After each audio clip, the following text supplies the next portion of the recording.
The Gift, a short story written and narrated by Robert Fairhead. Happy anniversary, Darl. My blank look doesn't wipe the smile from his face. It's our double anniversary, remember? He prompts, presenting me with a single red rose. 9 months since the party, and 6 months since you moved in. Of course I remember, I lie. Growing up, my nan had taught me to tell the truth. Lies will haunt you, she'd warned, but I was a natural-born liar as a child, and I haven't kicked the habit. I smelled the flower's perfumed scent. Thanks, Darl. It's beautiful. I got you something too. Sorry, Nan. More lies. But it got held up in the post. That's okay, he says, still smiling. Hopefully it'll arrive before our next anniversary. He laughs, and I laugh too. We kiss, and the tricky moment passes. I don't remember much about the party where we met. It was at a friend of a friend's place. I was there on the rebound, and he was there on his own. I drank too much, and he was a steady shoulder to lean on. I told him I lived with my grandmother and didn't want to go home drunk. He invited me to sleep it off at his apartment. It sounded like a smooth move, but we didn't have sex. I crashed in his bed and he slept on the sofa. Several dates later, I took him home to meet Nan. A true gentleman, she'd pronounced afterwards. I think you two are a perfect match. Nan, I don't need a matchmaker, I'd replied firmly, hoping she'd catch my tone and drop the subject. You've got to think about your biological clock, dear, she'd tutted. I'm only 28, Nan, I'd retorted, and stormed off. My mum died when she was 25. I was 3 years old, and though I think I have memories of her, I'm not sure. I know I don't remember my dad, because he left mum before I was born, and so I grew up with Nan. I moved out many times in my teens and early 20s, but I kept running out of money or getting into bad situations and returning to Nan. He'd asked me to move in with him when the government announced the COVID lockdown. It'd be better for our relationship, he'd said. But I'd only agreed because I couldn't face spending lockdown with Nan.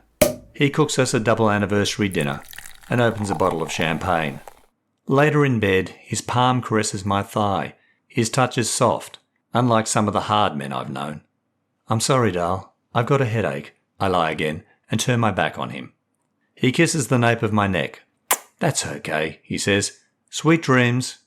As Nan said, he's a gentleman, and if my biological clock worried me, or I was in love with him, he'd make a good husband and father.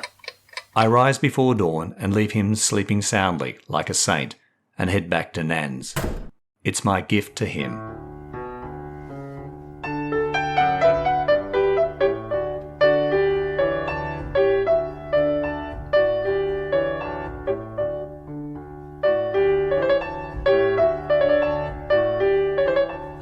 I'm Robert Fairhead from Tall and True Short Reads and the Tall and True Writers website. The Gift was my December 2020 entry for the Australian Writers Centre's monthly short story competition, Furious Fiction. The 500-word story for December had to include a gift of some kind, open with a first sentence containing only 3 words, and use the words palm, match, and rose. The email with the competition brief from the Writers Centre arrived on the afternoon of Friday 4th, and I had 55 hours to write my short story before the midnight deadline on Sunday 6th. That, as I later tweeted, I wrote it while walking my dog that Friday evening. By the time I got home, I had fleshed out the characters and plot and ticked off the criteria. All I had to do was get the words out of my head and into my computer. Yes, there were the usual edits and tweaks. However, The Gift was one of, if not the, most fully formed story I've ever written in such a short time frame, and I submitted it 12 hours before the Furious Fiction deadline.